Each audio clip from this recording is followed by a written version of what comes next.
Yeah, so today we are going to discuss about certain topics related to developer tools, right? Some cloud formation, beanstalk, OpsWorks, DevOps, right? Some developer tools, right? And then DNS, right?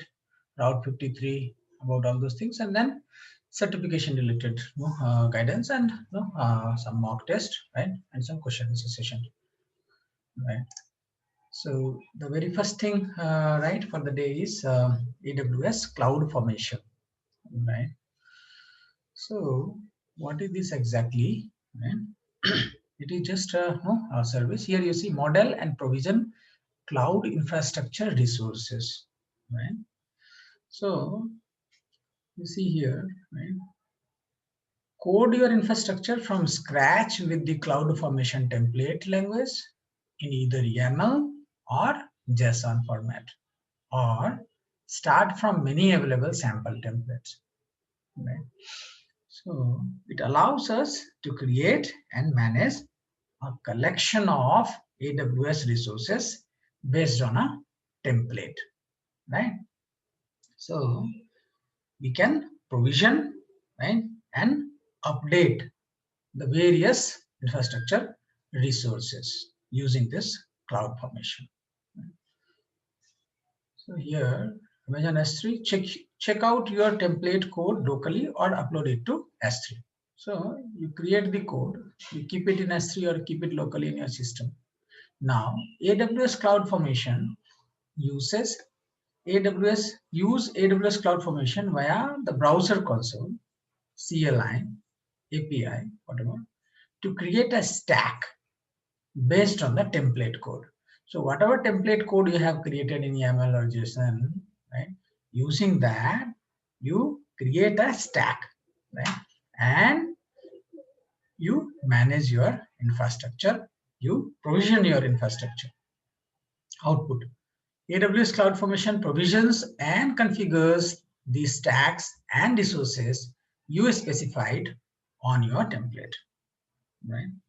So we'll have features like version control, right? It will allow us to create the resources, right? And the most important thing is YAML or JSON, right? So you can simply so that template would be like kind of some local text file, right? You just create one local text file, or you just upload it to S3 bucket, right? Something like that. So it will have collection of resources, So that's what they call it here as, where is that stack? Where is that stack?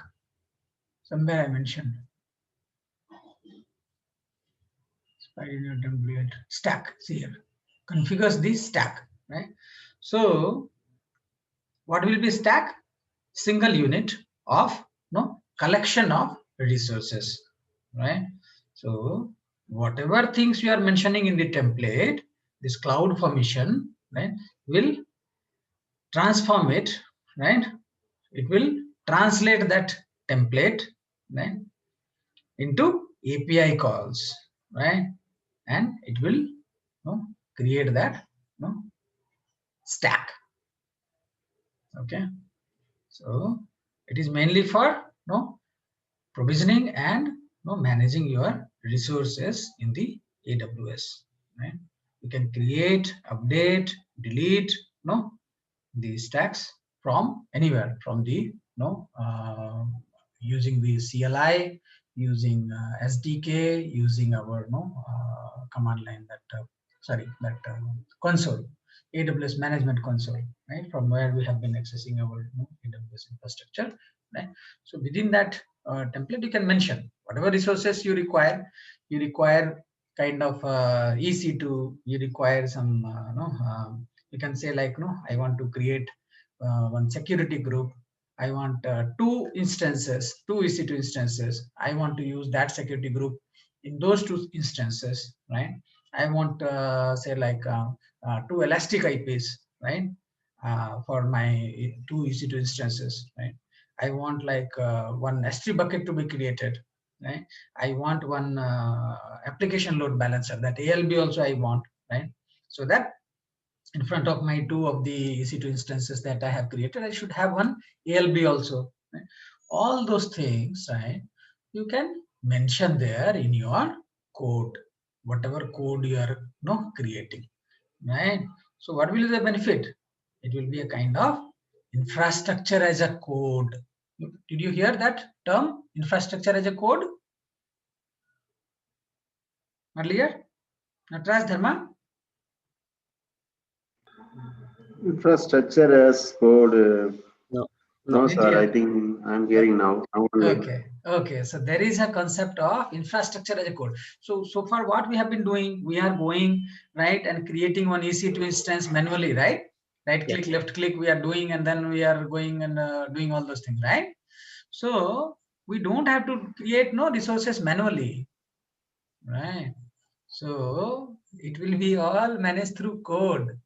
Life will be so simple, right? Mm. Correct. So Mhm. we'll have very good control over our resources, right? So we can manage, we can create, we can do, we will have that uh, version control, right? Yeah. That we have that Git, right? Git, we can use that for version control, right?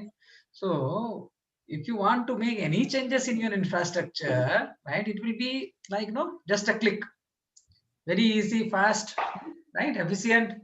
So that will be more reliable also.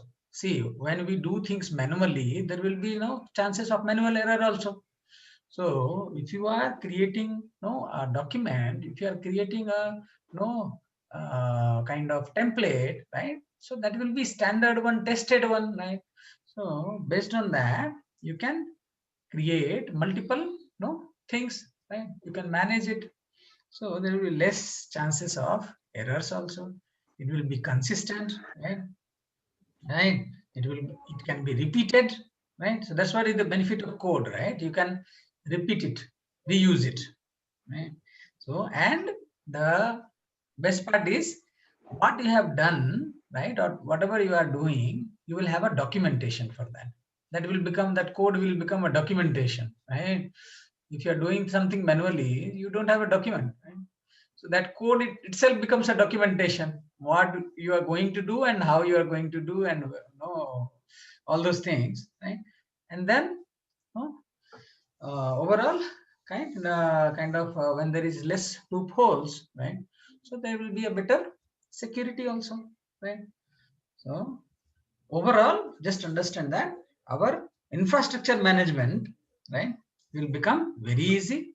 If you want to replicate our infrastructure, we want the same thing to happen in different availability zone, or we want same thing to happen in different region, right?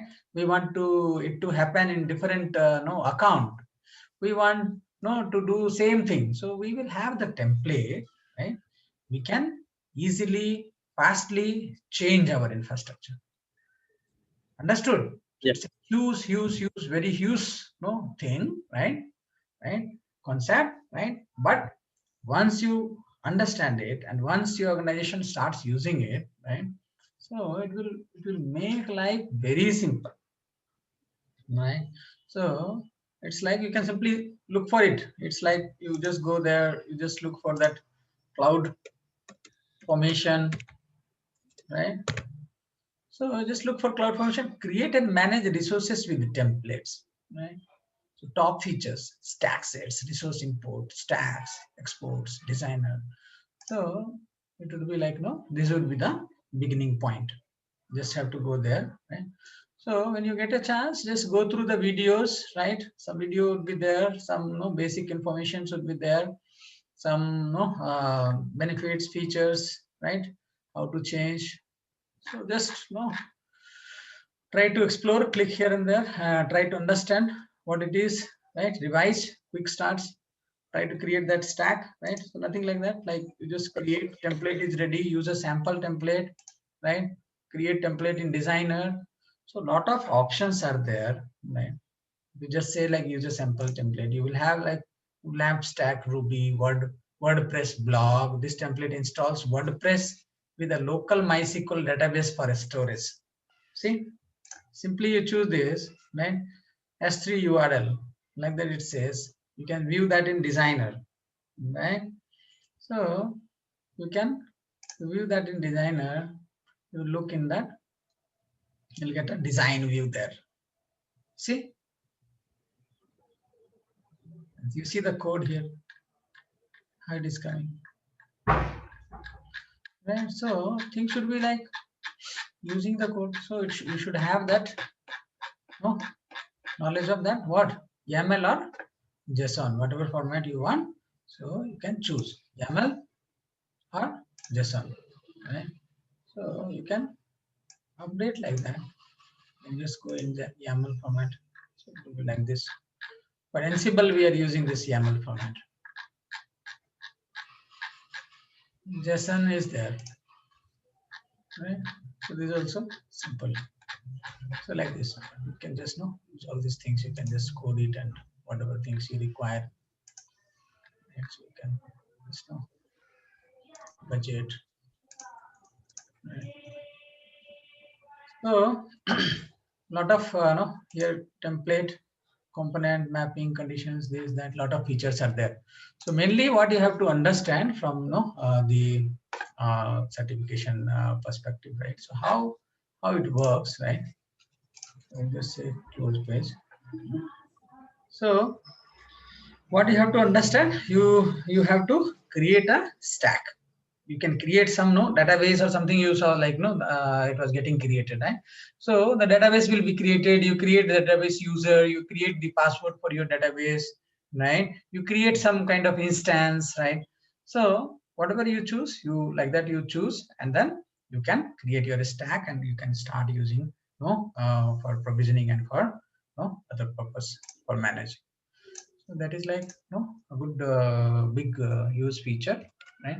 So I'll guide you after this course, like how you can go and look for the further documentation. If you are much interested in that, you can explore it in deep, right? Now the another thing is elastic beanstalk, right? So what is that elastic beanstalk?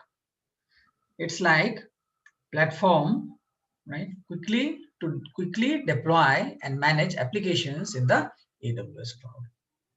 Now it is for deploying, right, a web application, right? Deploying applications in the cloud. So it is for deploying web applications, for deploying, for managing, right? So what we need to do right here, it reduces the management complexity without restricting choice or control. So that management complexity will be reduced. Developed with Java, .NET, PHP, right? Node.js, Python, Ruby, Go, Docker, all these things you can all these things have been used for developing this beanstalk. Now deploy apps on familiar servers like Apache, Nginx, IIS, all those things. Automatically handles capacity provisioning, load balancing, scaling, application health monitoring, right? All those things. So what we actually need to do, right, is to upload the application code, right? We write the application code, upload it. That's it. So if you are a developer, you know how to code, right? You simply upload your application code, right? Everything else will be handled by Elastic Beanstalk, right? Automatically. You don't have to worry about how things work and how to provision things and all those things. So it's like used for capacity provisioning, kind of auto scaling, kind of load balancing, kind of health monitoring, anything and everything will be taken care by this, right? We will have the option simply to choose and manage the resources, right? That will be underlying that application that we are uploading, right? Whatever code we are uploading, right? So we will have the option to choose. We will have the option to manage, right? However, it will be doing the things, right? It will be taking care of all the capacity related things, load balancing related things, right? Everything whatever we want, so all those things can be taken care, right? So how how we can go there for Beanstalk? So we'll simply go here, like how we were looking for this. We look for that Elastic Beanstalk, run and manage web apps, right? So the feature application environment. So if you go to that Beanstalk, right? So here we have option just to create application, simply to create application, right? Just click on create application, right? So September Elastic Beanstalk introduced some features, new features have been coming all the time. Right? So you just have to give the name of the application, right? You just have to give the tags something, choose the platform, right? Which platform you are looking for, right? So what is that application? Some application name, right? Create a new application and environment with a sample application or your own code. Just type your own code, right? By creating an environment to manage resources and permissions on your behalf, right? So just give some name, just give some tag, just choose some platform, right? So what is the platform that you're looking for? Tomcat, Ruby, Python, PHP, Java, right? Docker, right? So you just have to choose that thing, right? Whatever, say like Java, right? So whatever this is recommended, right? Application code, right? Upload your sample code or upload your own code, right? So here you can choose that. You can choose that local file or you can choose that public S3 URL, right? So you just have to choose that file, whatever code you have written there, right? So you see some sample application or something. If you just see, right? So if you just say create application, right, what will happen?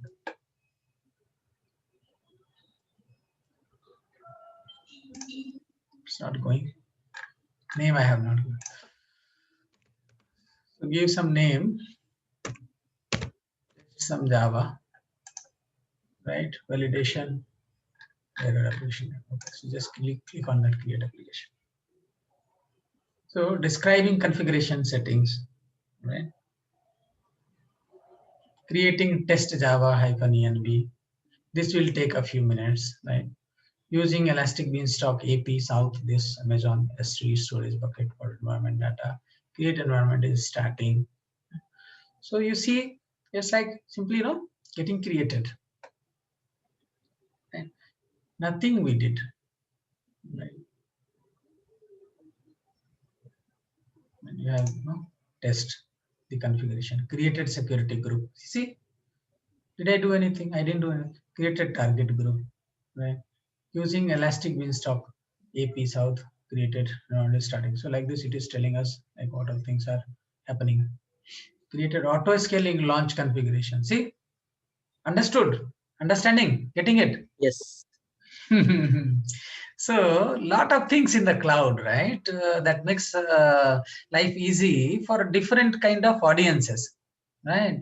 It's not like for only architects, or it's not like for infrastructure, or it's not like, right? So all for everyone, there is some or the other solution there, starting from the normal end user, right, who can use that cloud, right, and up to every kind of profession and every kind of requirement, whether development or database or whatever. So all those features are available, right? Everything going on automatically. See, because everyone will not know all those things. People they will not understand what is VPC and what is there in that subnet, and what is their auto scaling and how it works, and what is load balancer, and what is that elastic IP. So application developers are there, so they just they are expert in their codes only, right? So they will focus on their code, they will write some code, that's it, upload it. Created CloudWatch alarm also. Getting it?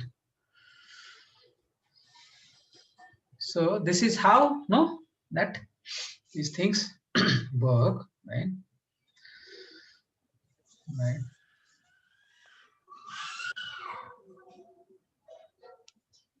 See, created load balancer also.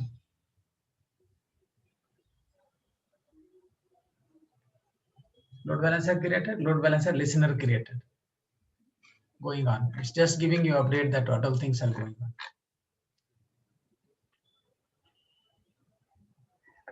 Right? Added some instance also to the environment.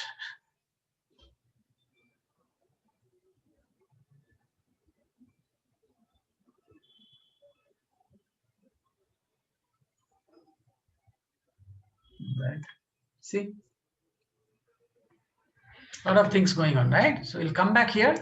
Let's come here meanwhile, right? So look at the ops works. Right? So what is ops works? What do you think? Configuration management. So did you hear about any configuration management tool earlier? Some kind of CF engine, some kind of Puppet, Chef, right? Nowadays Ansible we are using. Ansible you might have heard. Latest things, right? No? No. Okay, so all these things, from infrastructure people and developers, they will be, knowing about all this. So here it's like configuration management service, right? So what happens? You will have the managed instances, right? Provides managed instances of Chef and Puppet, right? So Chef and Puppet are automation tools, right, for automating the server configuration. So you will have some kind of configuration and you want to automate it, right? So this ops works allows us to utilize, right, these features of this Chef and Puppet, right? These two kind of softwares, these two kinds of configuration management tools, right? So ops work will allow us to utilize these two things, right, for automating our server management, kind of our deployment of our servers, configurations of our servers. So there will be some configuration related to application, related to your server, related to a lot of components related to servers, right? So this will allow us, right, it integrates these tools, right, and allows us to do what? Automate things. So what they offer, AWS OpsWorks for Chef Automate, AWS OpsWorks for Puppet Enterprise, AWS OpsWorks stacks, right? So this Chef Automate, right? It is fully managed, right? Fully managed by whom? By AWS. Fully managed Chef Automate server they will give here in this case, right? So that Chef server will keep the configuration file, and in one server the configuration files will be kept. Now the same configuration file can be provided to other nodes. So in one place you are keeping the configuration, right, and then you are giving the same configuration to different nodes. Do you think there will be consistency? There won't be any chance of error. There will be security, right? So there will be no benefit of that centralized configuration management, no server, centralized configuration. If somebody goes, right, you have access to one server, you go there, you change the DNS settings there, you configure your own DNS, and in that DNS you mentioned google.com has some different IP address, right? And then you just compromise that, or some kind of banking website is there, you just go in the server, in the local system, right? You log in, you change the DNS. In the DNS you mention that that particular bank name and IP address, you change it to something else. Now what will happen? That server, if anybody else logs in and they want to go to that particular bank, right, they will go to your own server. Possible, right? The server can be hacked, right? Yep. Now, if you have a centralized management server where the DNS configuration is kept, right, what will happen? From that centralized server, every 30 seconds or every minute, if you are pushing the DNS configuration on all the servers and checking whether the DNS configuration is the same or not, as soon as it finds that, oh, it is not same, it will push the correct file. Got it? if the configuration file is deleted on 100 servers or some particular server, then what will happen from the configuration management server, from the central server, all the configuration will be pushed, right, to all the other servers, all the other clients, right? So like that. So there is no configuration management concept, right? So centralized thing from where you keep the things and then you push the thing to other servers, right? So and it will again help you in managing, deploying also, right? So if you have the centralized things, so you want to deploy different servers, so use the same common configuration for deploying your servers, right? So this kind of this, say, like Chef Automate server you got, right? So here what will happen, full kind of some OS configuration, some kind of software configuration, some kind of compliance related things. Otherwise people will be giving different permissions on different configuration files on different servers. So every day some or the other issue will happen, right? If you don't have configuration management, if you have thousands of servers in your organization, then so some system admin will go and log in and change the permission to something else, or somebody else will come and do something else, right? And you cannot keep a track whether a particular file, password file, or some kind of group file, or some kind of DNS related configuration, right? Some kind of FS tab entry, some kind of any configuration file, right? So what they will do, anybody can keep it inconsistent. They can change the permission. Somebody else will have the permission. Somebody will not have the permission. It will not have the desired permission. It may not work properly. So like that. So we have two, three different offerings from AWS related to that. What configuration management, right? So you can do that package management installation or some kind of RPM related package in software patches and all that. Now this is like Puppet Enterprise, right? So there is another tool called Puppet, right? So this will be Puppet Enterprise server. So they will give one Puppet Enterprise server that will be fully managed, right? So here we can do infrastructure related configuration, application related configuration. So it's just kind of different choices they are giving, right? It's not like which one is better or which one is good or something like that. Just different choices we are having. Whatever you like, whatever you love, that you can choose, because in the market we have these two things prevalent. Chef and Puppet are available, right, for use. So same thing they have integrated here, right? So this ops work will be maintaining the Puppet master server, right? And then it will be completely managed one. And this stacks one, the purpose is the same everywhere. So now this is stacks, right? So with this one, we can manage the software configuration as code. So a stack we were seeing, right, initially. So what we were doing, we were creating stack, right? So here the name is stack. So we will be managing software configuration as code, right? So we can reuse the configuration on new servers, right?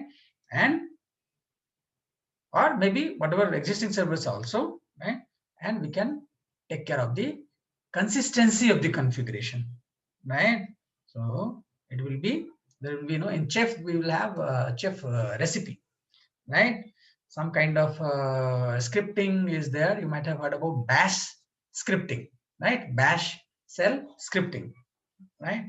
In Linux, right? In Windows you might have heard about that PowerShell, correct? So those kind of PowerShell, Bash shell, right?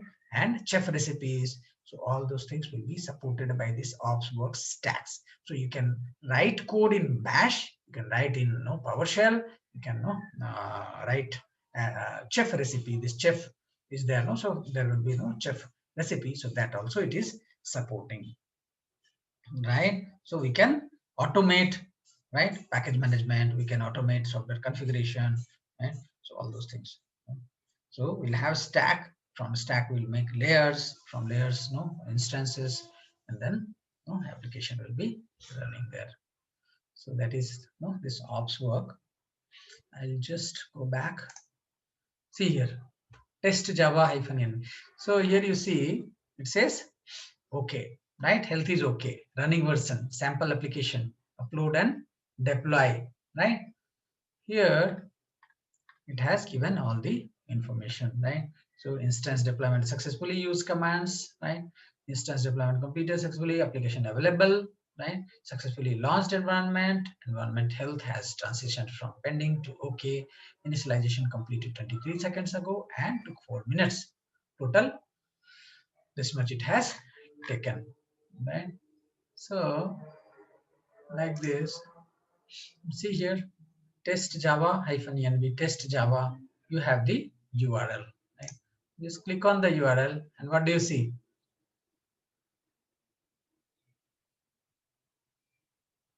What do you see? You are there? Yes. Right? So what it says? Congratulations, you are the first Elastic Beanstalk application is running on your own dedicated environment in AWS cloud. Right?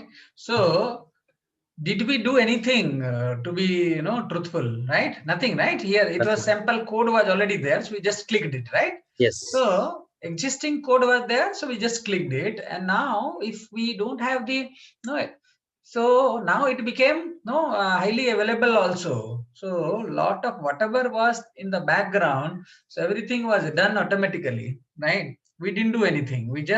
I'm just a developer. I just know the coding, right? So I didn't have to do anything. Why should I know auto scaling? Why developers should go and understand that, right?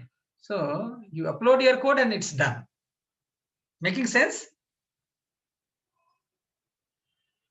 Yeah. Right? Useful, right? Yes.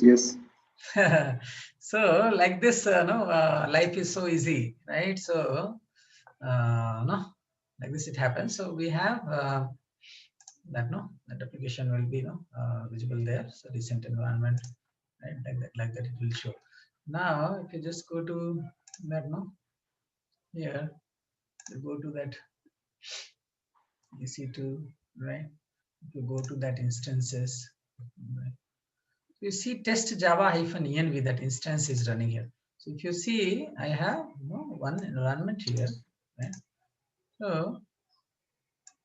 you see it is just launched, right? Security group is also configured. Launch time is what? 3rd of Jan 2021, right? 9:53. So this has been launched, right? And this is running, right? Correct? Automatically, right? We didn't do that, T2 micro, right? Correct? See, do we have any elastic IP created? No. Do we have any volume created here? Yes, 8 GB, correct? You see it? In use, AP South 1A, correct? So, like that, just see some snapshot created, that was ours, right? So, like that, we got that instance created here. Security group got created here, right? So that test java -env that got created here. Let's go to that load balancer. You see some load balancer came here. January 3rd, 9:52:49. You see this, right? That application kind of load balancer. So there was one LB-DEC that was created by us, correct? That was LB-DEC that was created by us earlier, December 30th. So that is like, I just delete that. Okay. So see this one, this is application load balancer type. This got created automatically. Right? So the developer would not know, right? Here you have the listener created on port number 80, right? How we were creating manually. Right? Some tag is also there. Test java -env, test java -env, and all. Right? Some target group. You see some target group is created. That was created by us earlier, right? Just delete that. Now this is created. Now, right, to the number 80, like that. 3 consecutive health check successes, right? Healthy threshold has been defined. Time out is 5 seconds. Success code is this. Interval is every 15 seconds. 5 consecutive health check failures will be unhealthy threshold, right? So whatever we have learned, right? So now we know, we understand things, right? Auto scaling groups. So go to that auto scaling group. You remember I had deleted the auto scaling group, right? So here now it is desired capacity 1, minimum 1, maximum is 4. So just understand, right, what they have done here. Here they have created that maximum 4 capacity. So as of now, I have only one system, right? If I have the load for that application, that load increases, what will happen? How many servers will be launched? How many more servers will be launched? 3 more, right? Yes, yes, So correct. total four servers will be running here. So suddenly if Yeah. you see like, oh, now 4 servers are running, right? So then you can understand there is no too much of load now. Many people are accessing my application, right? Mm. Right. So everything got deployed with just a click. Everything, load balancer, auto scaling, all the configuration. Now it became full-fledged thing, right? Where if any issue happens, anything happens, automatically, that will be failover will happen, right? It will run in another availability zone, right? So everything is good. So that what is the feature there.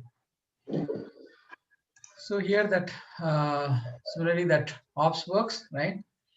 Then you have that DevOps concept. If you look at, so did you get a chance to go through some information related to DevOps? No. What is DevOps? Any idea? No. Okay. So as the name suggests, right? Development and operations, two things, right? Yes. Marriage between the two, right? So it's like kind of lot of things. It's not like kind of one technology or something like that. It's not like that. It's like combination of lot of different practices, lot of different tools, right?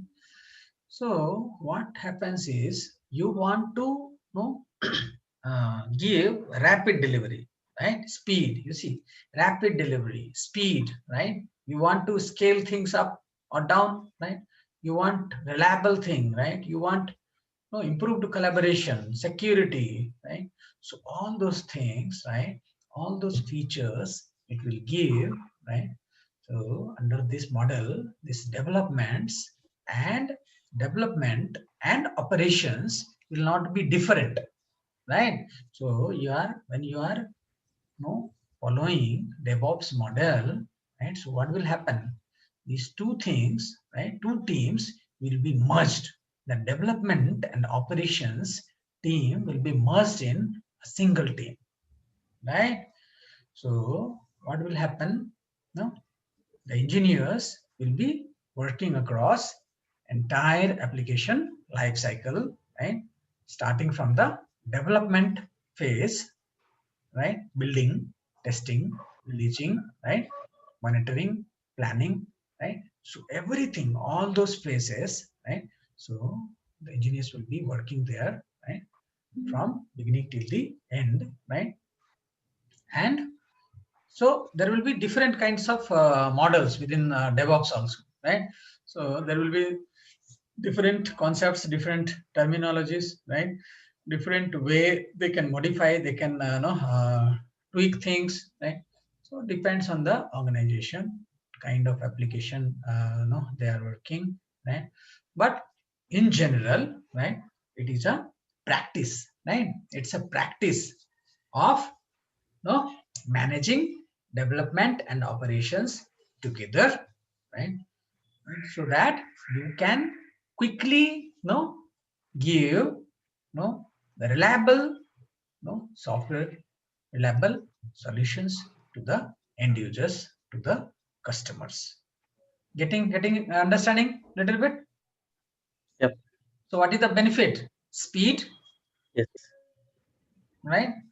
So if we are working together, right, developers and operations team, if both are working together, right, so obviously the delivery will be faster, right? Whatever changes we require, right, whatever issues are there, right, whatever kind of adaptation we need, that can happen quickly.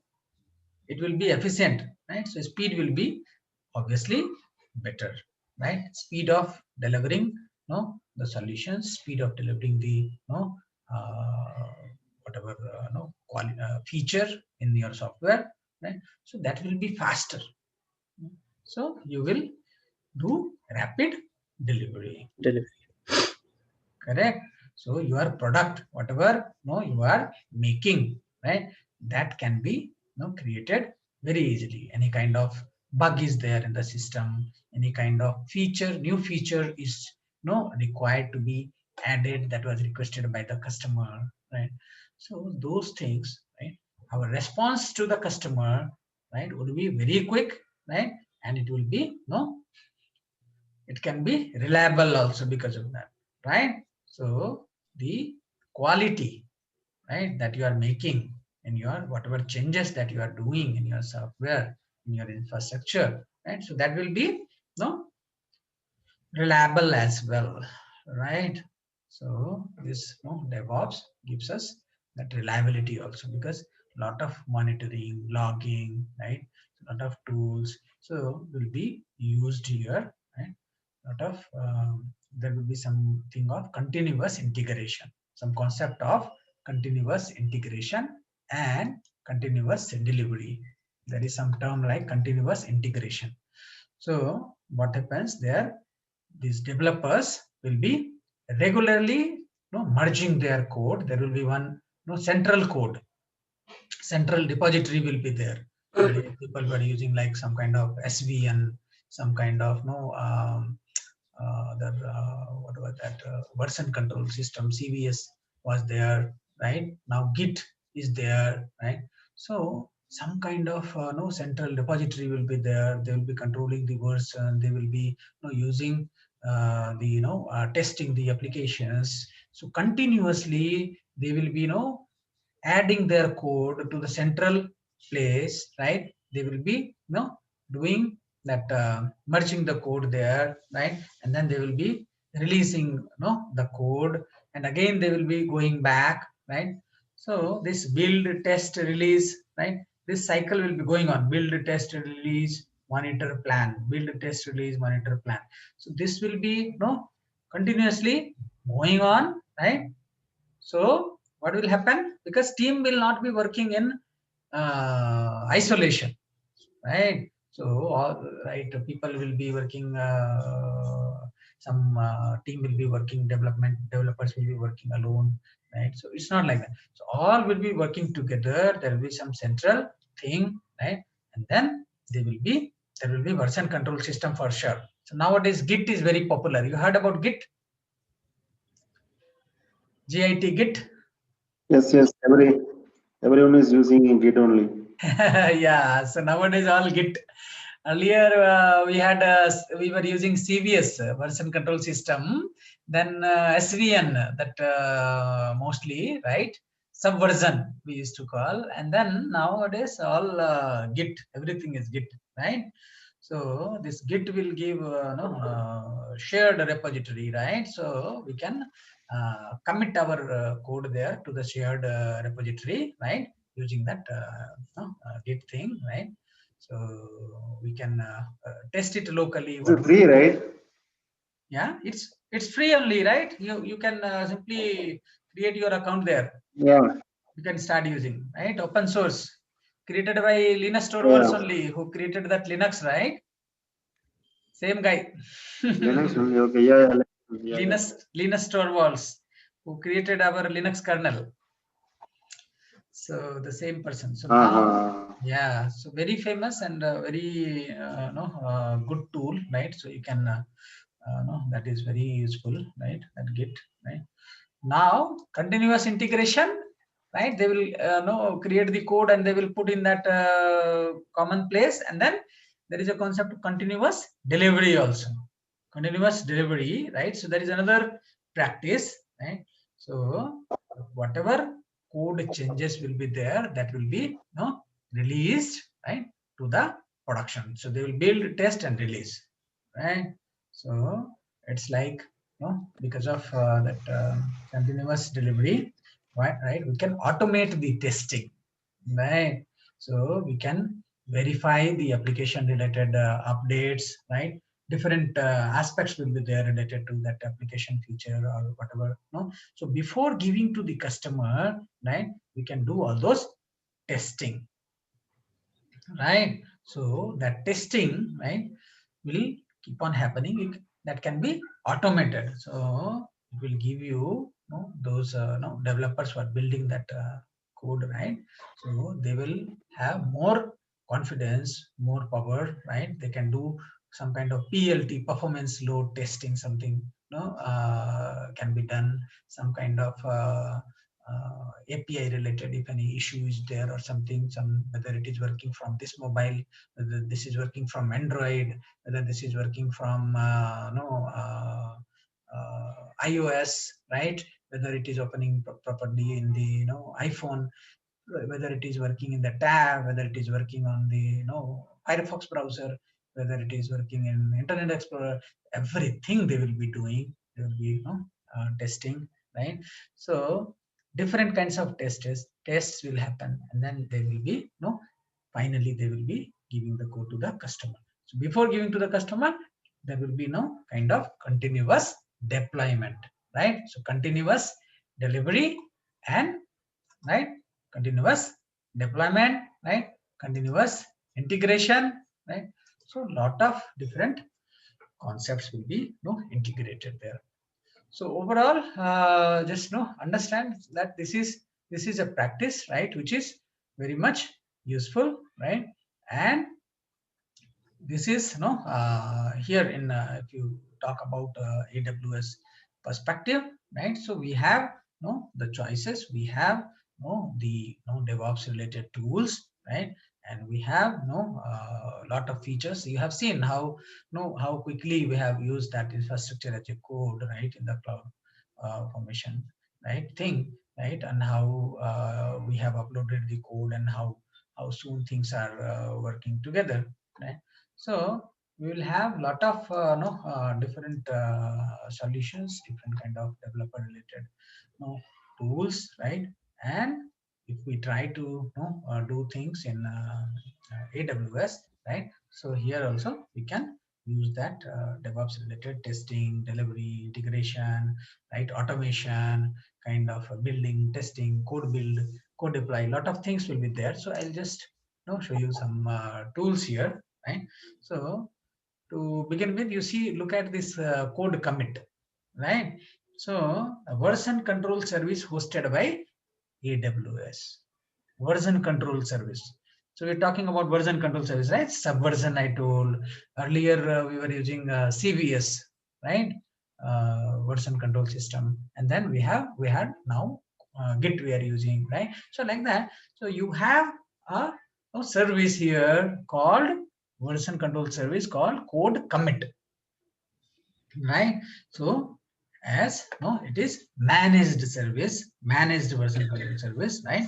So again, we will be using this code commit for hosting Git repositories only.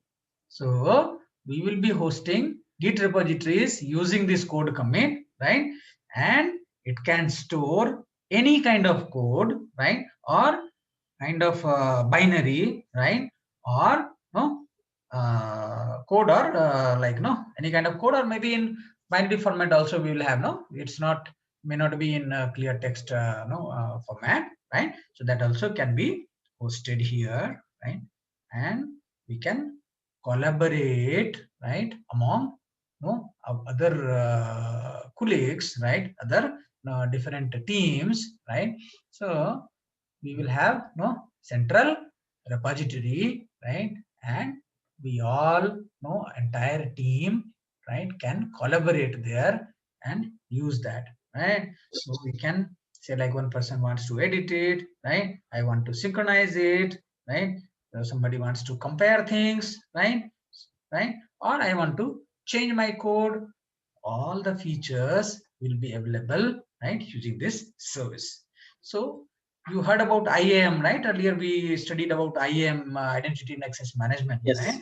So we can use, this is integrated with IAM, this code. So all the users and groups and roles and all those features, right, can be utilized here based on whatever permissions you want to give permission to one person, particular kind of delete permission, you can give that permission. Or if you don't want to give only read permission, you can give only read permission.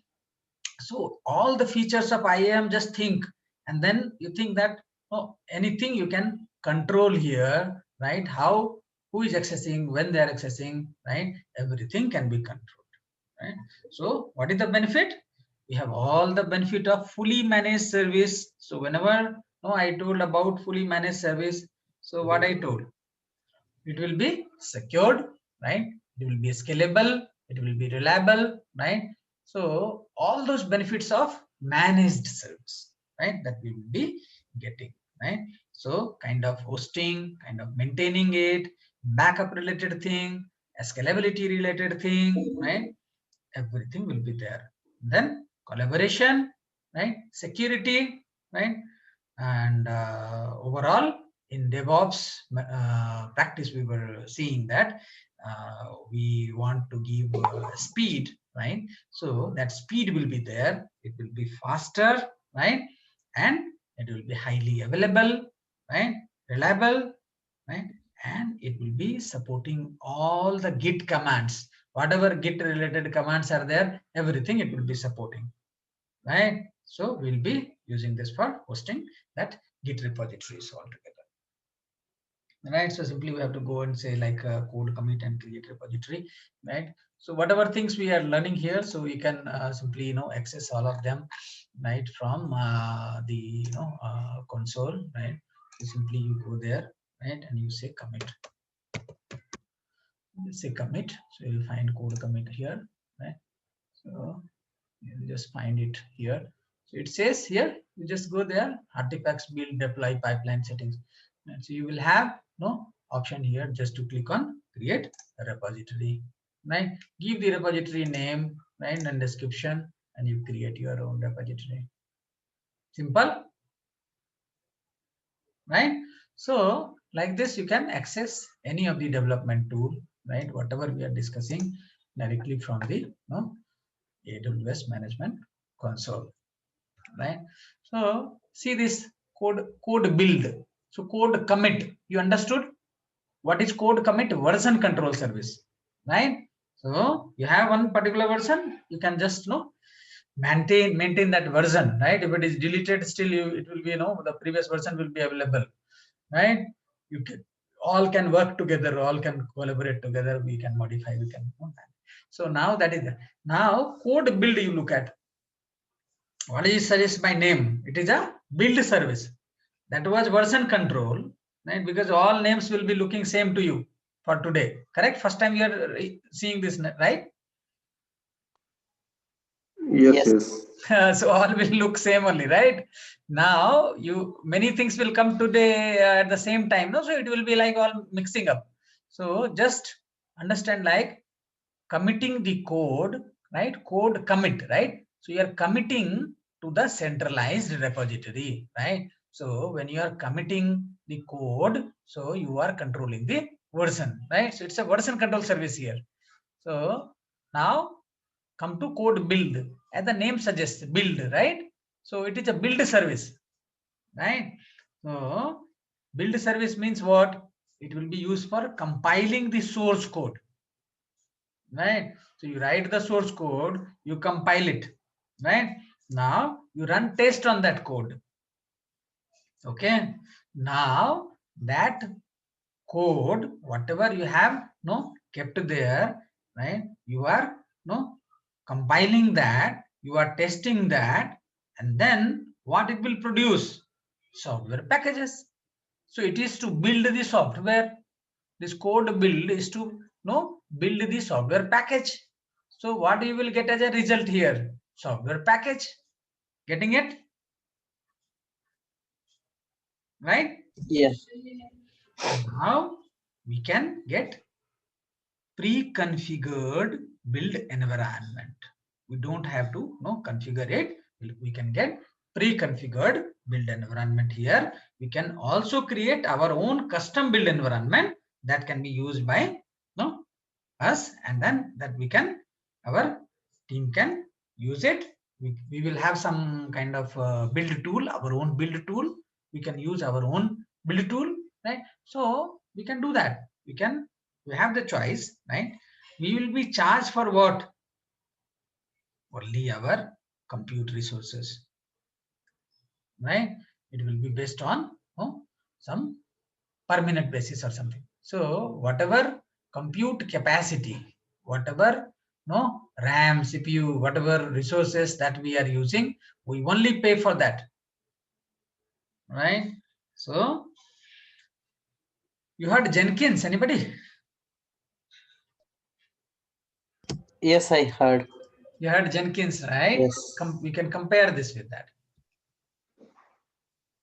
Understood? Yeah. Jenkins we have in open source actually, freely available. You can download, you can start using. Right? So that is developer tool, right? People will be, developers will be using, right, for all this building thing, right? They can build it. They have a lot of other feature, testing, deploying, everything they can do. But here you can just think of this very popular Jenkins tool. You can try to compare with that. Now comes the deploy, code deploy, right? The next stage, right? After you build, what you will do? You will have a package. What will you do with that package? Deploy, right? You deploy that package. So now this is code deploy, a deployment service that automate application deployment, right? So we can manually also deploy the code, right? But when we manually deploy the code, it will be time taking, right? And then I have seen people doing errors during that. And when they have done errors, we have also suffered downtime. So when we manually do the deployment of the code, there will be errors. There can be, that can be slow, right? That will take time, and there can be errors. Because of that, it can cause downtime also. Now this code deploy, right? It's a development service that automates application deployment. So it is fully managed service, right? Again, and it is for automating the software deployment, right? So we can quickly release some new feature, right? Some feature is needed. I want this or that. Some customer comes and tells, right? So we can rapidly, release some new feature, right? And we can avoid the downtime, right? We can avoid any kind of issue, right, during the application deployment. So it will happen live, right? No downtime, right? And you will get the new feature. What else we want, right? So we can centrally track and control the application deployment, right? We can go to console. We can use that command line interface, right, for tracking, for controlling, for managing, right, our deployment. We can also configure, right, that when things are happening, whatever deployments are happening, right, please keep sending me the notifications, some kind of live update. So it will be sending me the update. I'll be getting the information that yeah, it's going on, right? It's happening, it is done, right? So you heard about that 3M company is there, right? 3M people, as per my information, they are using it. 3M people are using this code deploy, right? So you just have to pay only for whatever resources, right, that you are using, you don't have to pay for this particular tool, right? So you just pay for the service, you don't have to pay for the service, you just have to pay for what? The compute capacity, for the resources, right? So this is for deployment. Now it is clear. Deployment, you know the difference, right? This is for version control, this is for building the code, this is for deploying the software packages, and then this is what? Code pipeline. What is this used for? For continuous delivery that we were talking about, right? We're talking about continuous delivery some time ago, right? Correct? You remember continuous delivery? Yeah. Right? So what is that continuous delivery? Continuous delivery service. In DevOps, we were learning, right? Yes. Continuous integration, continuous delivery, right? So it's related to software development, right?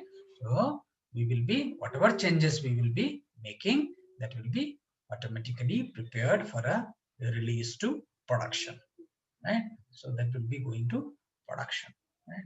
So nowadays, without this continuous delivery, right, no development team works. People are using it, right? People are using it for delivering the application, releasing it to production.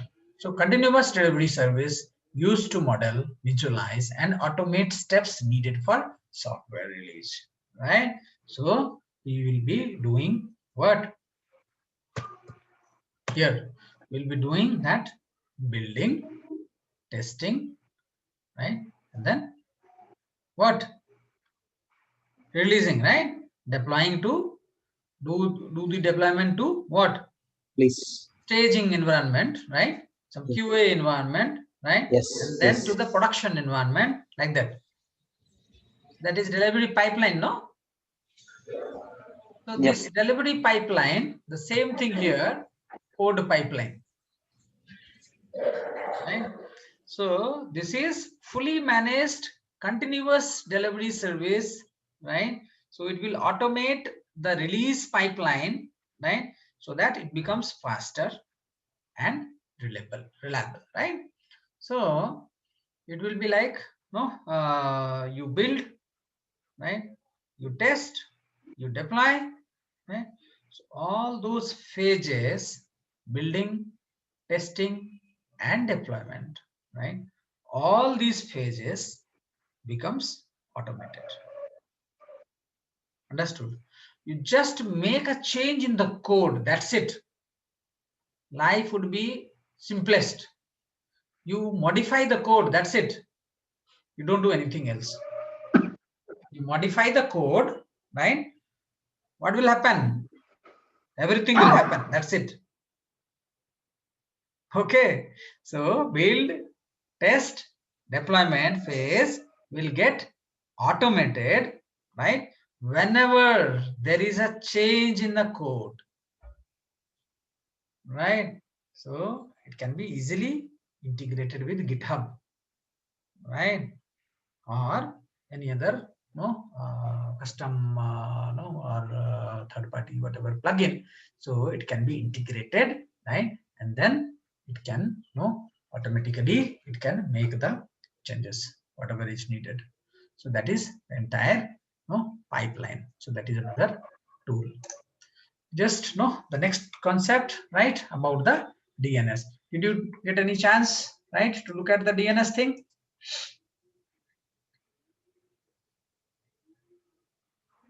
It's Any a idea? name. It's a name for the that internet, right? So it's a website name or like it's a naming in the database where it will, in which it will connect to the respective IP address. It's Correct. already set for the particular domain. Correct. Like So, for for example, our email address also, right? We are using this yahoo.com or gmail.com or whatever it is, hotmail.com, right? These are all we call it as a domain name, right? So same way for this website also, right? So there will be some IP address associated with it. That will be stored in centralized repository, centralized storage. I think it's a global. Correct. So that name, for example, this www.amazon.com, that is unique, right? So it will have some specific IP associated with it. So when we type like this, it will go there, and that IP it will go and find it. Perfect. So instead of remembering, we can try with this IP address, but it's very difficult to remember. No one can know, right? So that's why it's a normal Amazon.com or whatever it is. Yes. So you got it very right. That's perfect. So Natras, you understood what Dharma is telling that much? Yeah. Right. So it's I kind think for of every website or every link, whatever maybe, that there will be some IP address associated with it. So because people may not know that we type something, simply typing in the Google, right? Then something is coming. When you click it, it will automatically go there. So background, I think there will be some IP address mapped to it that will automatically go and find. Yes, that's perfectly said. So like how we have been discussing while we were learning networking. So each device, right, that is connected to internet must have an IP address. Without IP address, it won't be connected to any device, any internet.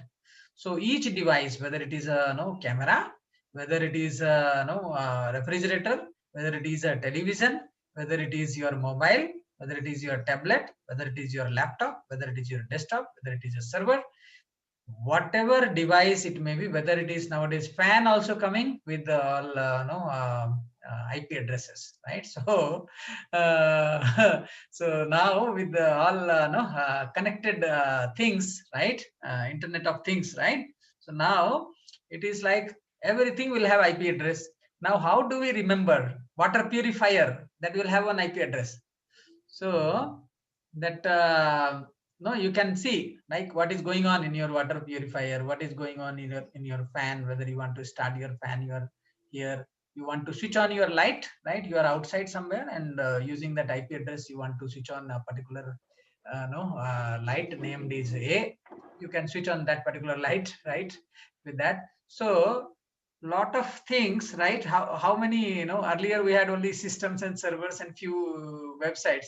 Now n number of things. So how do we remember what is the IP address of all those things, right? So as Dharma said, it's easy to remember the name rather than the number for our we human beings, right? For systems, it is easy to remember the numbers, right? So for computers and all, number is easy. For us, name is easy, right? So the name to IP conversion, right? So it's the most common use of that internet address, right? So that DNS, right? So now we have for mail server, for this, that, for everything, there will be different records in the DNS, right? So normally that A record, right? When we say that Amazon.com, this is the IP address, right? So when this conversion happens, right? So that is kind of from name to IP address, it will be looking up in the DNS. Some forward lookup will happen, and it will find out that IP address, and then it will go to the particular website. Right, so that is the basic use of that DNS, right? So here you just look at this flow. This is very interesting, and if you know how it works, right? So this is actual operation. So you just look at this first step, right? So user is trying to open one particular website here, www.amazon.com or something, right? So now the user is trying to open a website here. So you type here Amazon.com and you press enter, right? What will happen? www.example.com something. So now it's going to DNS resolver, right? The request is going to DNS resolver. So who is the DNS resolver? Usually in your case, ISP, right? Yeah. Right? Whosoever is giving you that internet, right? They will have their DNS. They will also give you some DNS. So automatically when you are using that router or something, so it will be configured automatically. DHCP option will be there, dynamic host configuration protocol. So using that DHCP, automatically you will get some IP address, you will get some gateway, some DNS, something will be configured in your system that you can look in your machine, that will be visible. Now that ISP is giving you that IP, right? So that it will go to the DNS of that particular ISP. ISP means Airtel, or maybe some kind of ACT, some kind of Vodafone. So whosoever are giving you that internet connection, right? So their DNS server it will go to the very first thing. Or if you are in office, you will have your own DNS server, right? So big organizations, right? They will have their own DNS server. So if you are working from office and if you are typing this Amazon.com or example.com, it will go to the DNS server of your organization. Now, in the third step, you see, right? DNS root name server. This particular DNS, right, may not have, right, the IP address cached. If it is cached, it will give you that in return immediately, right? Now it doesn't have, right? So what will happen? It will go to the DNS root name server. So there are different kinds of name servers, right? So there is the basic root server. So that there will be some 13 mainly root servers.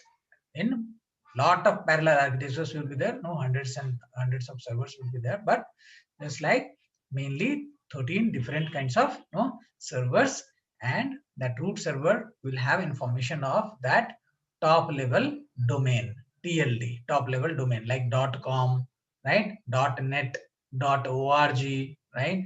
So dot something, .co nowadays, right? So those top level domain related IP address, who is maintaining that .com thing, right? So it will give that address to this guy.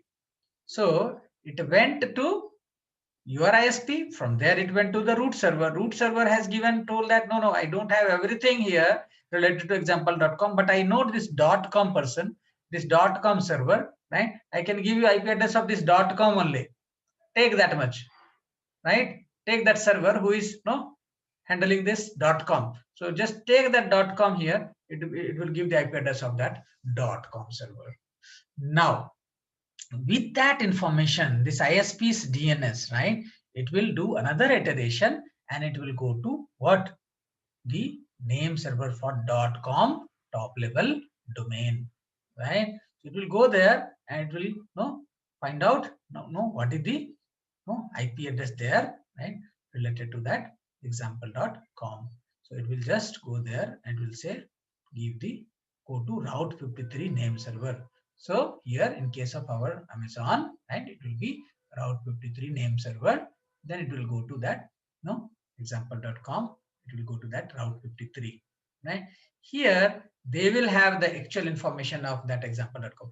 So these people are maintaining the .com thing here. Now these people are maintaining that Amazon.com thing, because we have hosted here in Amazon, right? So it will be route 53. So that is that is the next thing that we will be looking at. So that is highly available and scalable DNS web service, right? Three main functions, right? So look at this function: route internet traffic to the resources for your domain. So it will be routing that traffic to your domain. So now this route 53 thing. So with that information, this is the server. This is giving that route 53 name server, that IP address here it is coming, that 192.168.2.44, right? So that is coming here to this particular resolver. So all this, you see these many iterations are happening here, right? Going there, coming back, going there, coming back, going to some other server, coming back. So it will keep on iterating, right, until it finds the IP address. So here, that is like a recursive query here you are making, right? And here iterative query is happening in the DNS, right? So here you are asking for something. Now it's responsibility. Here it is recursive query. You have asked for it and it will give you yes or no. Simply it will give you either the IP address or it will say nothing, it doesn't exist. So that is the responsibility of this particular DNS, right? But here whatever is happening here, this is also DNS. So what is happening here? It is iterative, right? It's not giving the complete thing. Now it has taken the complete thing. It has finally found the IP address. Now it is giving that IP address to you, to your browser. Now you got that IP address here, right? Now look at the next step. It's going like example.com, whatever is the actual IP address, right? It's reaching out to that. Then you are reaching out. Once everything is resolved, then you are reaching out to the actual web server which is hosting that IP address. Now you reach that amazon.com or example.com or google.com or something, right? So that is happening after so much of iterations. Now it will send you, give you the web page for example.com. You will get that result in browser. That website will open in your browser. Understood the entire thing, how it works? Yes.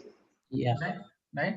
So that was the story behind that wall, how things are happening, how DNS resolution happens, right? Now that route 53. So one feature you understood, right? For route 53, it is just a DNS server, right? So it's just a DNS server for routing. But it has another feature, register domain names also. You can also register your domain names. Say like you're going to some registrars, right? Like you might have heard like GoDaddy, you heard? Name.com, you heard? Right?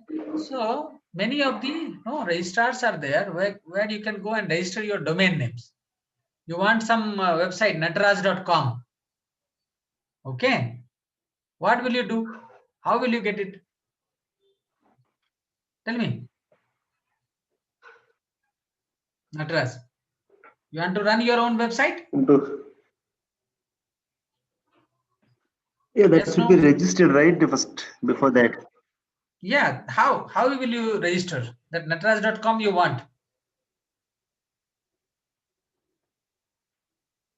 Nataraj, you're there? Looks like he is not interested in website. Where are you? Speaking in mute? Nataraj? Nataraj? Oh, I think some issue with his network. So got disconnected. So let him come back, right? We'll just pause for a while. So know how we have other registrars like that. We have Route 53, right, as registrar as well, right? So there will be no partner for Amazon, right?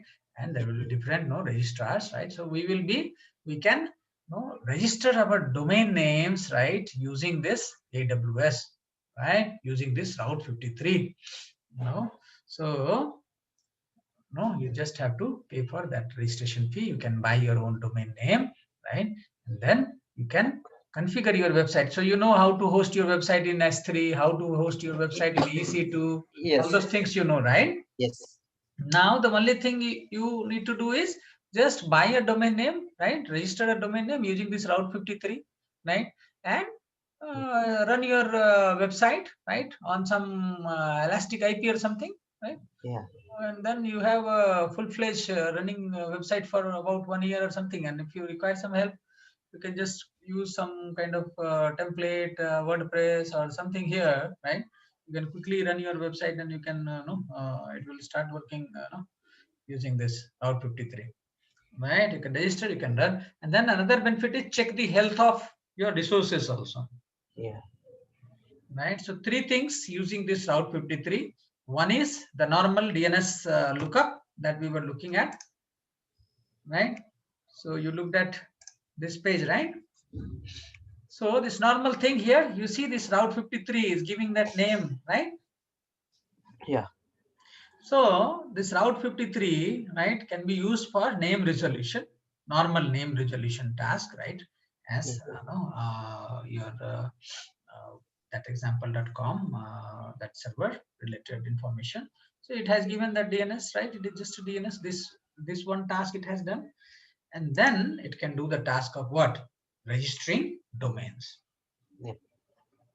Now you can register your domain, Now you can route internet traffic to the resources for your domain. So it can do that, routing also. Routing we have seen, registration we can do, and it also checks the health of our resources, right? So it's a good global that's name service, register domain, right? And then health check, right? So it will be supporting health check, right? HTTP health check, HTTPS related health check, right? So those two things you can configure here, right? So there will be different routing methods, right? So you can look at the types of routing methods that it is doing, right? Some kind of latency based routing will be there. It can forward end users request to an IP address where it will give the lowest latency. So whenever that routing happens, right, so there will be no DNS. So in the previous example we were seeing, it was just your ISP thing, right? So now here, if name resolution happens, whatever is the nearer one, so some kind of latency based routing will be there, right? It will forward that end user request to nearest IP address where it will have lowest latency. Some kind of geographical type of routing will be there, geographic routing, right? So what will happen there? Routing based on the region, geographic location, right? It can go to a specific IP address, right? Based on which city, which state, which country you are residing and requesting. Based on that, it can be geographic routing. There can be some concept of failover routing, different kinds of routing, right? So failover routing. So that will be like if one endpoint, right, is failing, users can be pushed to another endpoint. So if there is any kind of issue, right, it will go to another one. So one particular DNS cluster fails, right? So it can go to another one. So that is kind of failover routing. Different kinds of routing will be there. There will be another thing called weighted sets. Weighted sets that will be based on percentage of users, right? That can be pushed from one endpoint to another endpoint. So what will happen there, right? It will be, say, like you are migrating to new endpoint, right? So you want to migrate slowly from one DNS to another DNS, right? So some of the percentage of, say, like 20% of my users should be using another endpoint. So you just push them to use another endpoint. You just say like another 25% should be pushed to another endpoint. So like that, it will happen, right? That will be like weighted sets. So different kinds of options are there related to Route 53 routing, right? So in depth, you just try to gain little more, right? Try to read further on Route 53, right? So try to revise all the concepts that we have been learning, right?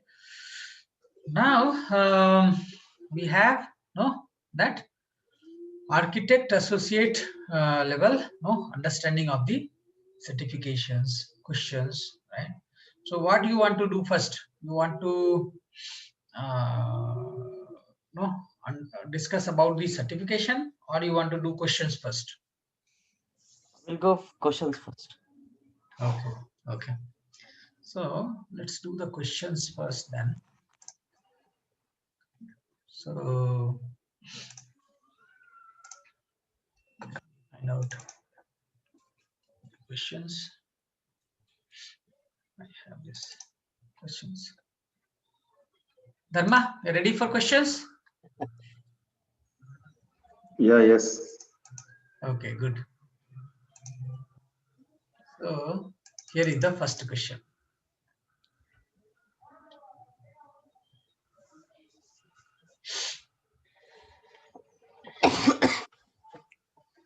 Your compliance department has mandated a new requirement that all data on EBS volumes must be encrypted, right? Now, which of the following steps would you follow for your existing EBS volume to comply with the new requirement? So new requirement is, right, What? They have to. All data should be encrypted. Yes. Now you look at the choices. Think you have to choose 3 answers here, not 1. Just take your time.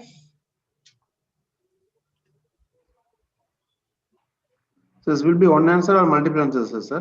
Choose 3 Yeah, answers. multiple. You have 3 choices, but it will be No, mentioned. choose three. Okay. Yeah, it will be mentioned. If it is not mentioned, means only 1.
Done? Selected?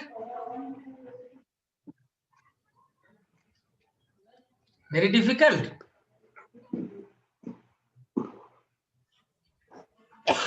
I think answer C. And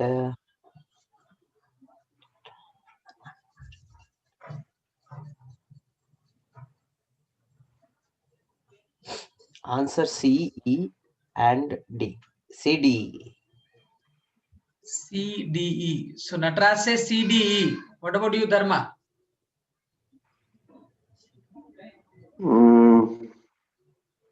I think yeah, but I think CDE only. Yeah. C, D, E. Okay. Okay. So let's look from the beginning, right? So choices. Move the existing Amazon EBS volume into an Amazon virtual private cloud, right? So it's asking to move the existing EBS volume, right, into another, no, in the VPC. Right? Move the existing EBS volume into an Amazon VPC. What does it mean? Is it making any sense? No. So moving the existing EBS, some existing EBS is there that you can you move from one VPC to another VPC? No, Can you move EBS volume from one VPC to another No. VPC? No. Can we move even from one subnet to another subnet? No. Not No, even no. that. We can't even move from one availability zone to another availability zone, right? Yeah. So it's not like VPC we can never do. Not possible only, right? Now, But that's not and that is also not related to encryption Yeah, concept. correct. yeah, it's saying like compliance department has mandated a new requirement that all data on this must be encrypted.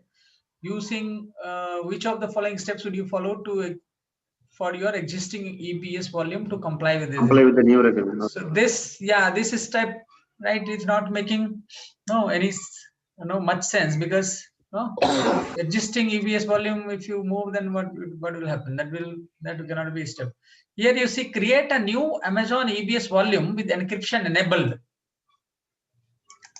So this is something, this choice is saying create new EBS volume with encryption enabled. This looks like something not illogical, right? It's making some sense, right? Yes, but Yes, yes.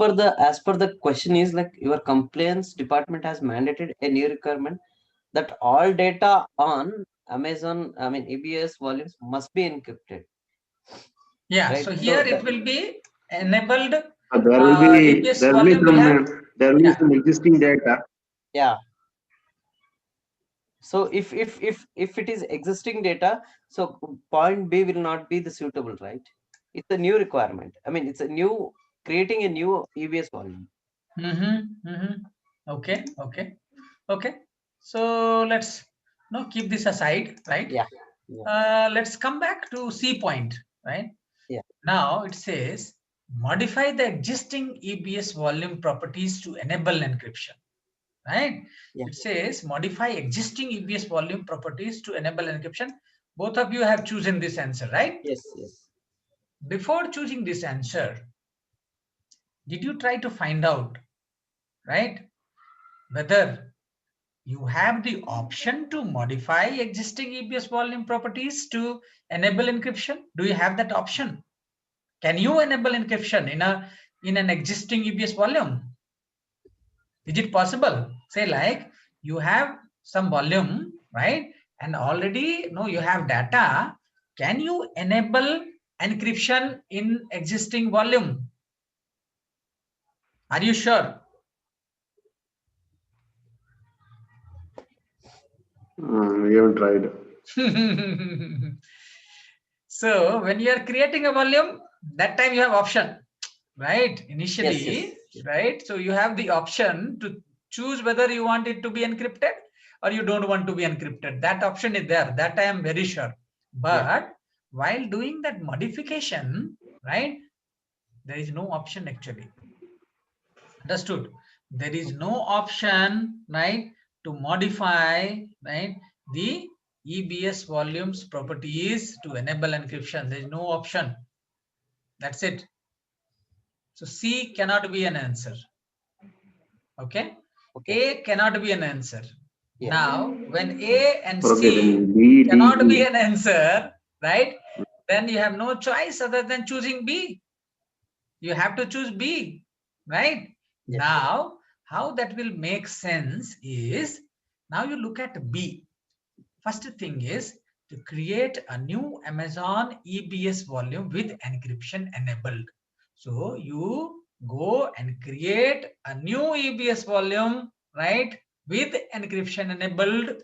Now, D, attach an Amazon EBS volume with encryption enabled to the instance that hosts the data. Then migrate the data to the encryption enabled EBS volume. This would be the second step. Yeah. So first step would be to create a new EBS volume with encryption enabled.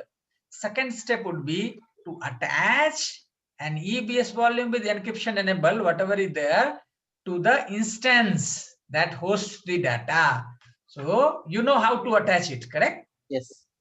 Now attach that to the same EC2 instance where you have another volume attached in which the data is existing. Then migrate the data to the encryption enabled EBS volume.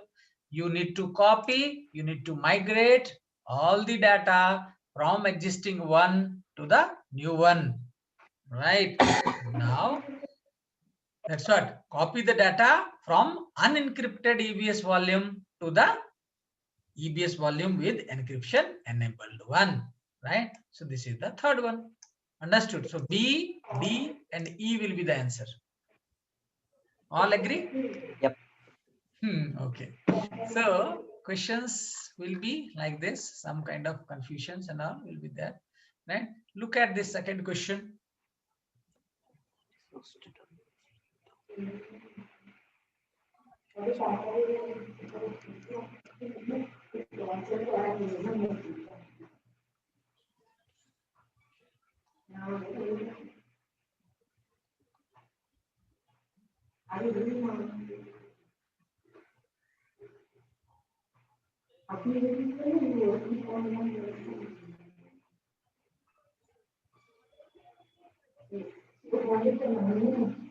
The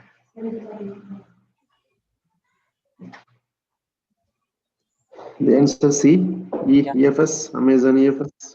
Amazon Elastic File System. Yeah. Okay, so both of you say C, Yes. right? So yes, C looks like to me as well, right?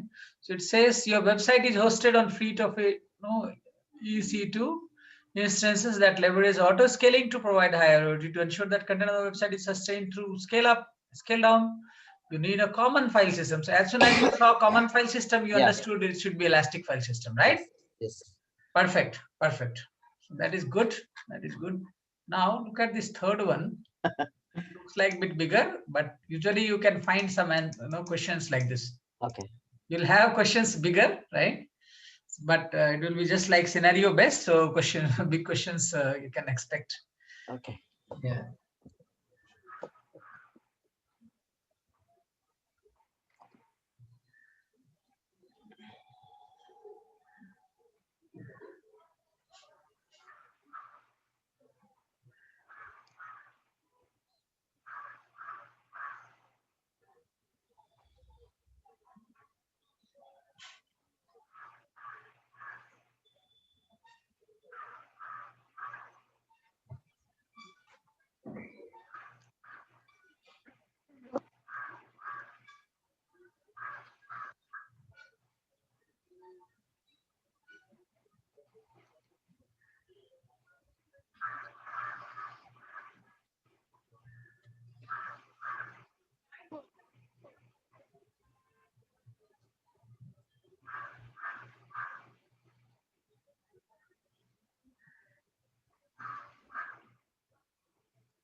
Creating the read replica, the answer would be C. D. I think D. Dharma is saying C. Natraj, you have to understand that. Why Dharma is saying? Right? It's his domain, right? Yeah. So if he is saying C, then you should try to think again. Yeah, let me read again. I'm not saying that that is correct, but yeah, that may be correct because when Dharma is saying, right? Yeah. Even I am also very new to that. So No. When you are saying, right, it will. we can discuss. Yeah, we can discuss. We will discuss. But when you are saying, then that definitely it will have some value to it because it's your domain, right? So I'm just giving hint to Natras. Oh, this just they mentioned database. So, but that this thing would be is very common. That the requirement they mentioned, right? Yeah. The situation. Yeah. Correct. Interesting question, right? Yes. I think that's what we discussed yesterday. Yeah, we have discussed, right? So 99% of the company end users are magazine subscribers who will be reading additional articles on the website. They are all mainly on the readers. yes. Just read Yes. it. 99%. Only 1% they write the news. They write it. I mean, they post the news, right? Yes. Only 1% they post the data. I mean that only 1% is writing. 99% is simply reading it. Reading. So they just view it and read it. That's it. You So explained that it is the so main well. thing here. Yeah. We can forget all the above statements and all. They confuse with MySQL. Easy to. Correct. Yeah. Correct, no? So that's really, how well you explained, right? So that is, you caught the right point. So like this only, when we read the question, right? So we have to focus on the actual point. So you caught the right point, right? So that's what that read thing that you have got. So, Nataraj, you have been asked to make the company's production environment more resilient and to increase performance. You suggest that the company split out MySQL database onto RDS instance with multi-AZ enabled this address company's increased resiliency requirement. Now you need to suggest how you can increase performance. Now all those things, and then 99% of the companies and user are magazine subscribers who will be reading magazine, right?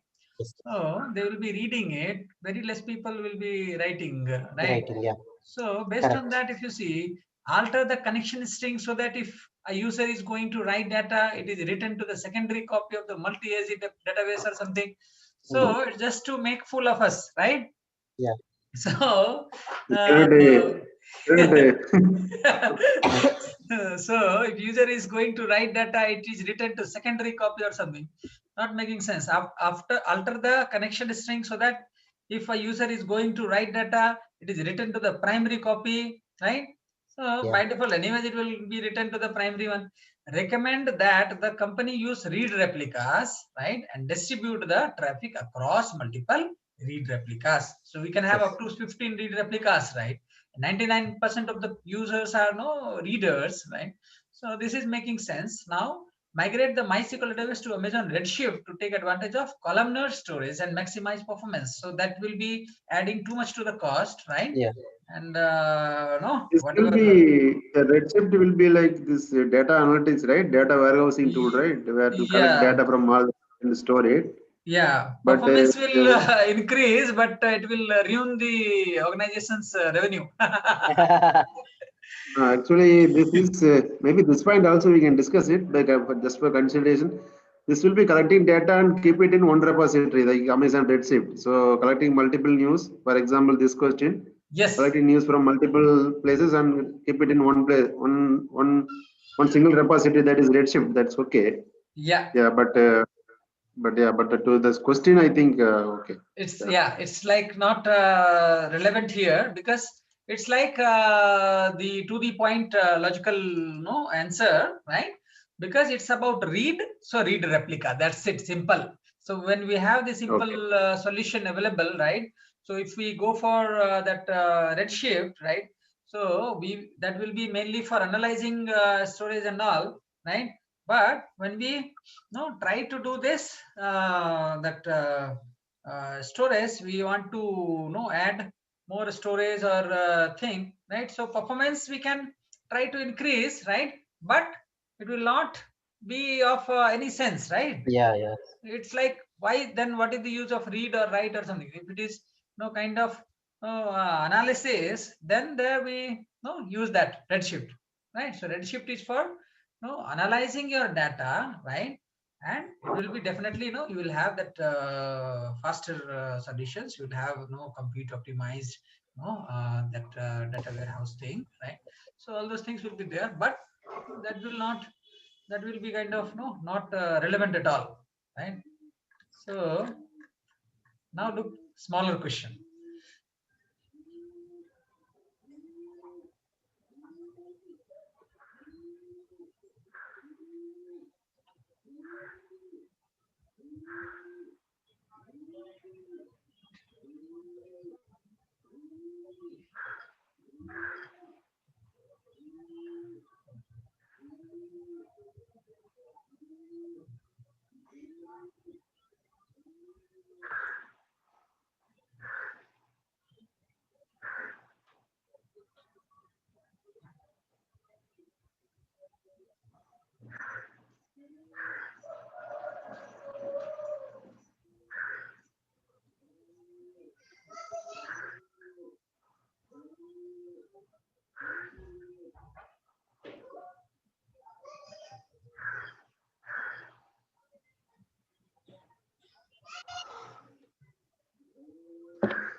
But it's slightly doubtful, but maybe A would be A or B.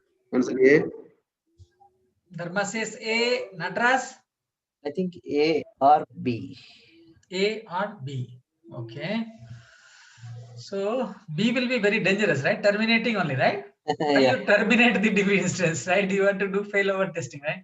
So your team is building an order processing system that will span multiple availability zones. During testing, a team wants to test how application will react to database failover, right? Yeah. So when failover happens, right, you want to do some kind of failover. It should failover from primary to standby, right? Yeah. So you want to test it, right? So just for Yes. testing purpose, you just Yeah. restart that node, right? So as soon Yeah. as it goes down, right, automatically it will fail over, right? Yeah. If it is Yeah, not fail over, then available, the secondary will start, so that way they can test it. correct, Yeah. correct. So force a multi-AG failover from one availability zone to another by rebooting the primary instance using the RDS console. So simply Yes. go and reboot the first instance or shut down Yes. the first instance, right? Yeah. It is like Yeah. if you just shut down, then another Hmm. it will simply fail over there. Now terminate the DB instance and create a new one, right? Update the connection string. So we don't have to do those many things, right? Yeah. Yeah. You Yeah. don't have to terminate. If you terminate, then I what think will happen? that is also possible. That is also another way, but It maybe will it will be take time tedious to way. longer Yeah, time. yeah. It will be tedious. It will be not logical, right? Yeah. Unnecessarily, you want to spend no much time, right? Yes. Yes. So that will be a bigger way, right? Yeah. So kind of touching the nose directly or turning your hand behind your head and then touching it, right? Yeah. Yeah. So it will be like that. Now create a support case asking for a failover. So that is also possible, right? Possible. Yes. So you create a support case and then they will laugh at you. They will say, oh, you don't know how to do failover. Just shut down your system, it will happen. Then you do it and then it will happen, right? So Yeah. that is also correct solution, right? Yeah. But this is the best one, right? Yes. And this is like it says not possible only. Mm. That's funny, right? Yeah. So it's possible to do the failover, and that is the purpose, right? So of doing all those multi-age. The Yeah, one question comes to my mind now, tell maybe me. related to the same thing, failover. Yeah, We have this primary one, and we have the standby. I think that yeah, is secondary. yeah. When the primary is down, right, then the standby will be automatically up, right? Yes, yes. Or that Okay. So secondary, as soon when as this primary is down, that standby will become primary. primary, okay. Now, see, for example, we are rebooting the primary one, right? Then primary is rebooted and it's active now. It's live now. Correct. So, but even if it is active now, but still the already started when the standby become primary already, that will be still primary, right? It will not switch over, right? No, no, no. It will not switch over automatically. So you had the Okay, okay. primary one and you had the Hmm. secondary one, right? So as soon Yeah, as yeah. this went down, the secondary one Yeah, this became will be primary, primary. right? And Yeah, yeah, now yeah. this came Now back. this is live. Yeah, came back. It's live Came now, back, it became secondary. and this will be act as a standby. Okay, okay. Yeah, yeah. Now Okay, this okay. Thank primary you. will be running, right? And this becomes So when standby. there is something happening here, maybe this will switch here. That's right. That's right. If something happens to this Okay, okay. this primary now, right? Then it will switch. Mhm. Correct. Correct. That's right. So Okay, okay. Thank you. yeah, no problem. Now this is done. Now the fifth one you look at. Yeah. Yeah.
Got something?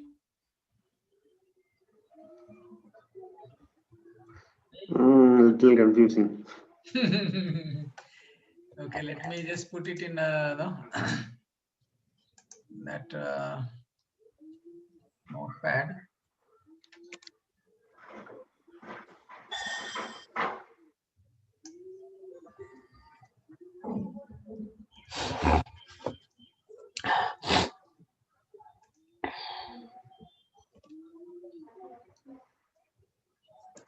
Okay, so we can discuss this.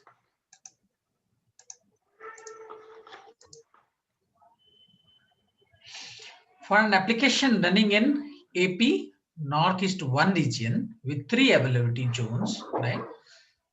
1A, 1B, and 1C, right? So we have one particular region, right?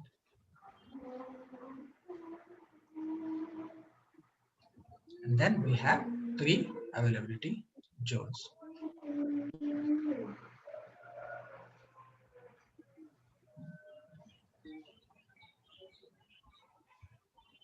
Right? 1A, 1B, 1C, right? So, Yeah. which instance deployment provides high availability for the application that normally requires 9 running EC2 instances, right? So we have, right, how many EC2 instances? 9 running.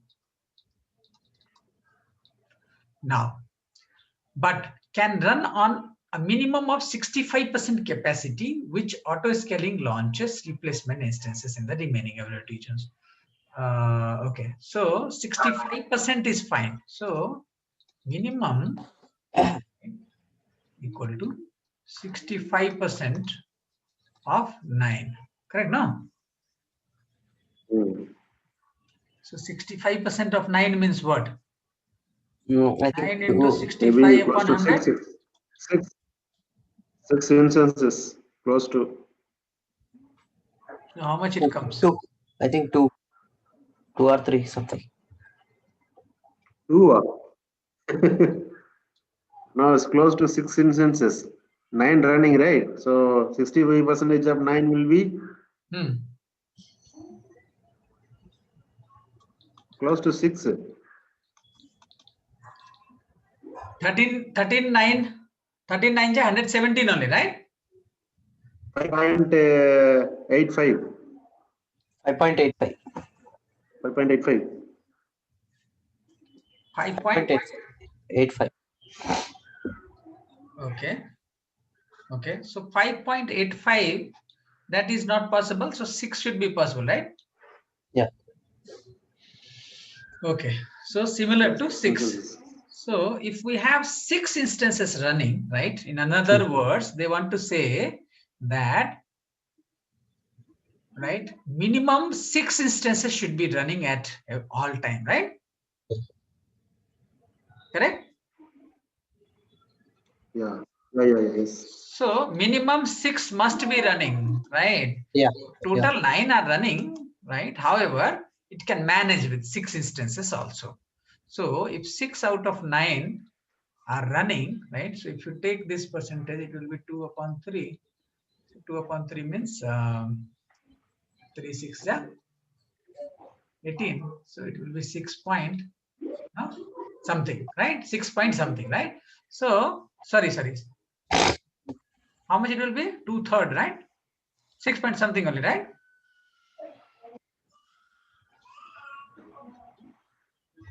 Six out of 9. Remaining.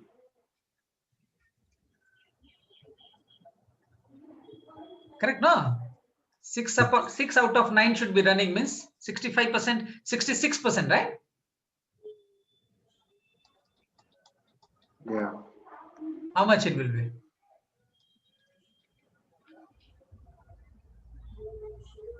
3, 2, correct? 200 upon 3. So that will be about 6 point something. 66 point something, right?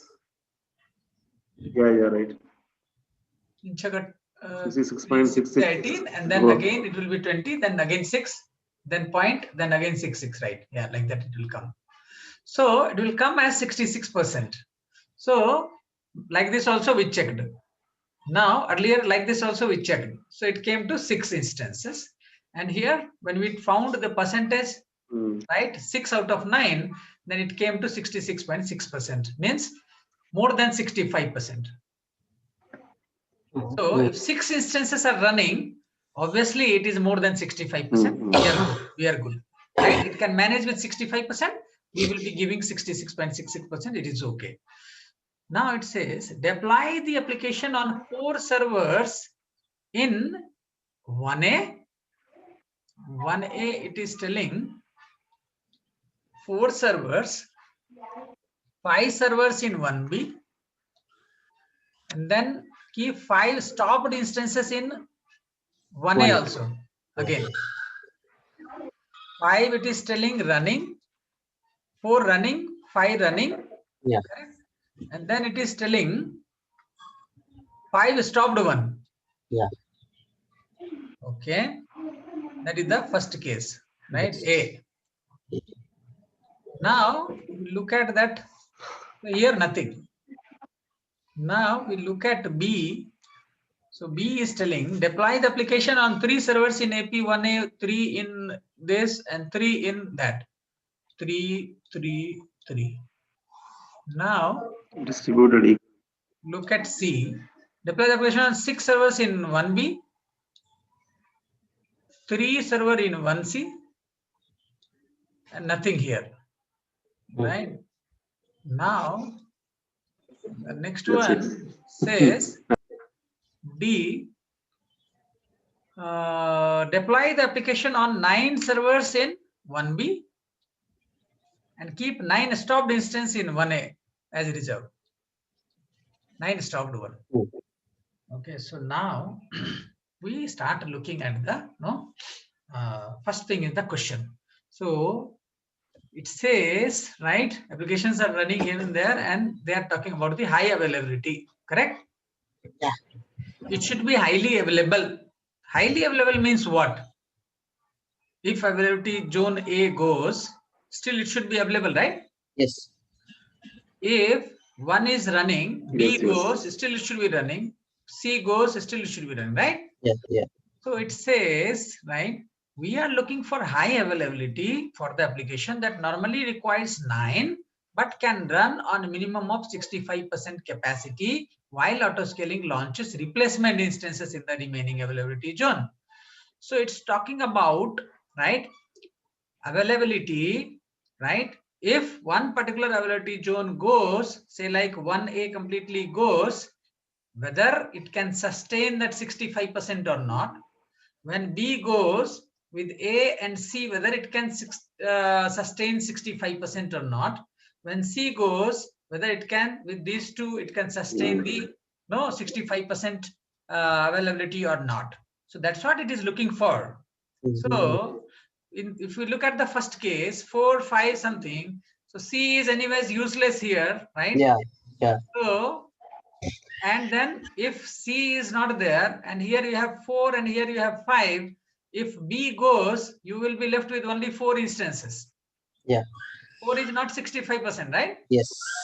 If 1A goes, right, still it is not 65%. Yes. So this cannot be the answer. Now look at the C part. Yeah. C part, you see 6 and 3. If B Yes. goes, right, that's it. It's a loss. Correct? Yeah. Yeah. B goes, right, we have only 3 left, right? Yeah. So this is also again not an answer. Right? Yes. Now look at the D part.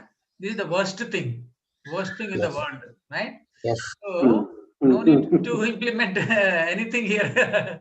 Simply it goes and that's it. You have a stopped instance only. So application will do what with the stopped one? It will be of no use, right? Yeah. Unnecessarily you have kept that stopped one, right? So this is gone and then application is down, right? Here also they are keeping stopped instances. That is of no use, right? So we Answer is B. have some. So now you look at the B part, right? So here you see 3, 3, and 3. So in that case, if say like C goes, you Yes. have 3 here, 3 here, 6. That 6 Yes. is satisfying that 65%, 66%, right? Yes. Here, if say like C is running, B goes, still Yeah. 6. Yeah. A goes, still 6. So if any of the region is offline, right, we still have greater than 65%, right, no, of compute capacity, right? So anyways we will be having it. Then what will happen? The remaining no instances will be lost, right? Because this say like A has gone completely, right? So remaining instances will be lost in B and C. Anyways we will have 3, 3, and then 2 will come here, 1 will come here, like that. It will just complete the 9 if you wish, right? So automatically that will increase, right? But with 65% it can handle, right? So we are good. So B will be the choice, correct? Yes. Right? So that was interesting question, Yeah. right? So Yes, sir. Here one more clarification tell here. me, tell me. Yeah, when we set up initially, right? So the 1A, 1B, 1C, we set up 3, 3, 3 like that. Yeah, We set up this auto scaling and everything. Right? So yeah, when we start first time, right? So all the 3 in 1A, 3 in 1B, and 3 in 1C, all the 3 will be running, right? All the 9. I mean, 3 in each server will be, each zone will be running, right? correct, correct. That's right. You choose all the 3, right? And then All the 9 instances will be still running, right? At the first time. all the 9 will be running. So you Yeah, choose when it like, goes down, it will yeah, be you running. choose as desired value as 9, right? So it will begin with that 9, right? So and you choose that minimum, right? Minimum as 9, right? So it will remain a minimum of 9 only all the time. It will be running, 9 will be running for sure, right?